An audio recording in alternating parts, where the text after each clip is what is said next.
The bullet grazed Colonel Diana Reeves' neck when Captain Maya Sullivan was exactly 50 meters behind. Perfect distance, close enough to see everything, far enough to be unable to do anything about it. The second bullet hit Reeves' shoulder. The third hit her chest. The commander fell into open ground where there was no cover, right in the middle of the enemy kill zone. "Commander down!" someone screamed, but Maya was already moving. Every medical training told her this: don't run into open ground, don't risk more lives to save one. Protect your team, be logical. Every combat instinct screamed, "That's your commander. She brought 47 soldiers home. Now it's your turn." Maya grabbed her medical bag, seized her rifle, and ran. 50 meters, open terrain, from 40 enemy firing positions, without any cover. Military medical protocol says this is suicide. Military tactics say this is foolish. Every rule says don't do this. Maya Sullivan had never cared about rules. What happened in the next 47 minutes would be classified so deep that most military personnel would never know it occurred. But what couldn't be hidden, what would leak through special operations channels and become whispered legend, was how a 28-year-old combat surgeon performed surgery under fire, kept her team alive for 22 minutes, and used her last bullet in sacrifice. This is the story of the impossible rescue, and it begins with a woman for whom impossible just meant try harder. 72 hours earlier, the briefing took place at Forward Operating Base Chapman. Captain Maya Sullivan sat in the front row checking her medical equipment. Age 28, average height, red hair in a military bun, and green eyes that never missed a detail. Her mortality rate was 2.1%. Across 89 critical surgeries, the Army average was 15%. Beside her, Colonel Diana Reeves, age 41, 20 years of special operations experience, a commander who always brought her team home. Her reputation: Reeves never leaves anyone behind. Simple escort mission, Reeves explained, pointing at the map. High-value intelligence officer, transfer to FOB Wilson, 40 kilometers, straight road, standard convoy formation. "Too easy," muttered Staff Sergeant Marcus Hayes, Maya's security leader. "Exactly," Reeves replied. "Intel shows no enemy activity, but we'll be prepared anyway. Maya, you're in the middle vehicle with the HVI. If anything goes wrong—" "Nothing will go wrong," the intelligence officer interrupted. "Route cleared. Surveillance shows nothing." Maya looked at him. Young, arrogant, desk job written all over him. "Sir, nothing usually means something in this region." "Your medical opinion noted, Captain. But intelligence is my domain." When the briefing ended, Reeves caught Maya. "What do your instincts say?" "This feels wrong, ma'am. Too clean. Too perfect." "I think so too. Take extra medical supplies and keep your weapon ready." The convoy moved out at 0600 hours. 4 vehicles, lead security, HVI transport, Maya's medical vehicle, and rear security. The first 20 kilometers passed without incident. Then the road narrowed, with rising hills on both sides. "This is perfect ambush terrain," Hayes said over the radio. "Recommend alternate route." "Negative," the HVI responded. "We're on schedule." "Continue." 30 seconds later, the world exploded. The IED blew the first vehicle into the air. An RPG hit the second vehicle, and then fire from every direction. Elevated positions, interlocking fields of fire, professional ambush. "Contact! Contact!" Reeves shouted. "All vehicles, defensive positions." Maya's vehicle stopped. She jumped out, grabbed her medical bag. The lead vehicle was burning. The second vehicle was damaged, and then she saw it. Reeves was trying to get out of her vehicle, exposed, and the first bullet grazed her neck. The second hit her shoulder. The third hit her chest. Reeves fell into open ground, 50 meters away. "Commander down!" Hayes shouted. Maya ran. Bullets whistled around her. Dirt exploded beside her feet. But she kept running because Reeves was lying there, bleeding, dying. 25 meters. A bullet hit her arm, grazed it, but hurt enough. 10 meters. The world was explosions and gunfire, but Maya saw only Reeves. 5 meters. She threw herself to the ground, slid beside Reeves, and immediately assessed. Neck graze wound, superficial. Shoulder through and through, not bleeding much. Chest, fuck. Entry wound, no exit. Bullet lodged. Internal bleeding. "Ma'am, stay with me," Maya said, opening her medical bag. Reeves's eyes opened, blurry. "Maya, are you crazy? Coming here?" "Respectfully, ma'am, shut up and let me work." Performing emergency surgery in open ground under fire violated every medical protocol, but Maya saw no other choice. "Hayes!" she shouted into the radio. "Covering fire! Now!" The team responded immediately. Suppressive fire pinned down enemy positions. Maya worked her hands. Fast but careful. First, assess the chest wound. She inserted her finger into the wound, bullet 3 centimeters deep, close to the lung but not in it. But internal bleeding, probably the intercostal artery was cut. Second, bleeding control, hemostatic gauze, direct pressure. "Ma'am, this is going to hurt." She pressed the gauze into the wound. Reeves screamed.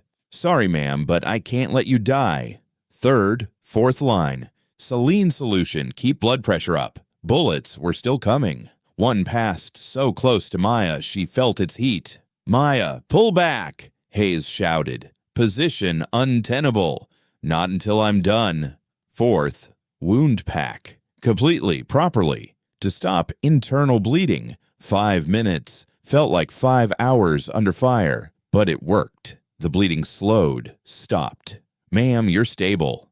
But you need evacuation immediately." Reeves opened her eyes, clearer now.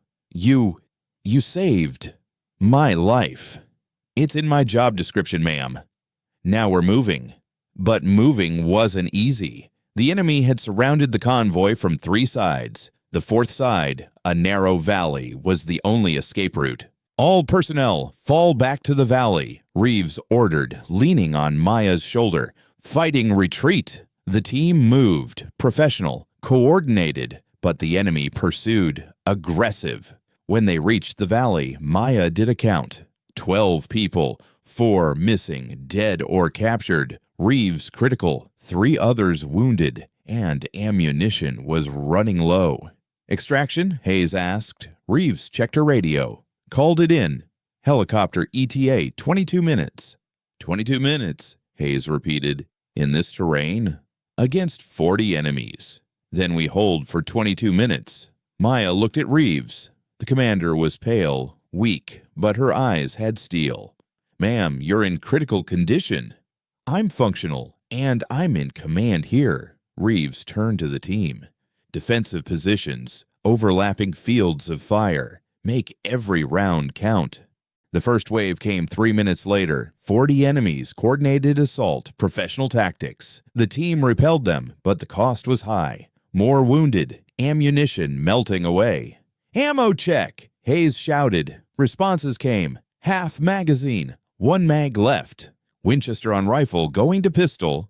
Maya checked her own status. 20 rounds in rifle, 15 in pistol. Medical supplies almost gone. The second wave came 8 minutes later. This time, the enemy tried flanking from the sides of the valley. Staff Sergeant Maria Torres stopped them, throwing a grenade, then getting shot in the leg while moving back to her position. Maya ran to her, immediately applied hemostatic dressing. "Maria, you're going to make it." "I'm not going anywhere, Doc." "Not until everyone gets out." The third wave came 15 minutes later. The enemy was getting desperate, human wave tactics, overwhelming numbers. The team fell back to their last position. Narrow rock formation, limited approaches, but no retreat beyond. 7 minutes, Hayes shouted. "Hang on for 7 more minutes." But ammunition was gone. "I'm out," someone shouted. "Me too." Last magazine. Maya looked at her rifle. 5 rounds left, 15 in pistol, 20 bullets between survival and death. The enemy launched their final assault. Full force, no tactics, just overwhelming numbers. The team fired, every bullet calculated, every bullet a hit. But it wasn't enough. "They're breaking through!" Hayes shouted. Maya emptied her rifle. 5 shots, 5 targets down. Switched to pistol, 15 rounds. The enemy was 30 meters away, 20 meters, 10 meters. At that moment, helicopter sound. "Extraction inbound." The radio crackled. "But they can't land under fire. Need suppression."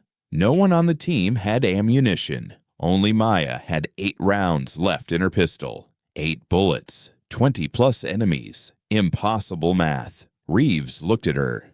"Maya." "I know, ma'am." Maya stood up, exposed. Target, and emptied the magazine. 8 shots, controlled, aimed. Each hit an enemy's head, created suppression, caused confusion. 8 seconds. The helicopter landed. "Go! Go!" Maya shouted, pushing the team. Wounded first. Reeves on stretcher. Torres limping. Others supporting each other. Maya boarded last, empty pistol in hand. As the helicopter lifted, the enemy fired one last time. A bullet hit Maya's leg. Pain exploded, but she held on. "Everyone in?" the pilot asked. "Everyone in," Maya replied. Then she lost consciousness. 3 weeks later, Maya stood in the Pentagon. The Distinguished Service Cross was placed around her neck. Reeves, recovered enough to attend, spoke at the ceremony. Captain Sullivan ran 50 meters under fire. In open ground, in the kill zone, she performed surgery. "She saved me." Then she kept the team alive for 22 minutes. She fought to her last bullet. Reeves paused. "She's not just a surgeon. She's a warrior." And she made sure everyone came home. After the ceremony, Maya was checking her medical bag. Hayes found her. "Thank you," he said quietly, "for everything, for running to save the commander, for holding us for 22 minutes. "Teamwork," Maya replied. "No, you did it. That run, 50 meters under fire, no one will forget." Maya smiled. "You know what I learned?" "What?" "Protocol says don't risk more lives for one, but protocol is wrong. Because when you save a commander, you're not just saving one life. That commander will save other lives, and that chain reaction continues forever." 3 months later, Maya was promoted to major. Her new assignment, developing programs for combat medic trainers. In her first class, she told new medics, "One day, you'll make a choice. Protocol versus instinct. Safe versus right. And in that moment, the only question will be, would this person do the same for me? If the answer is yes, run. Grab your medical bag, take your rifle, and run.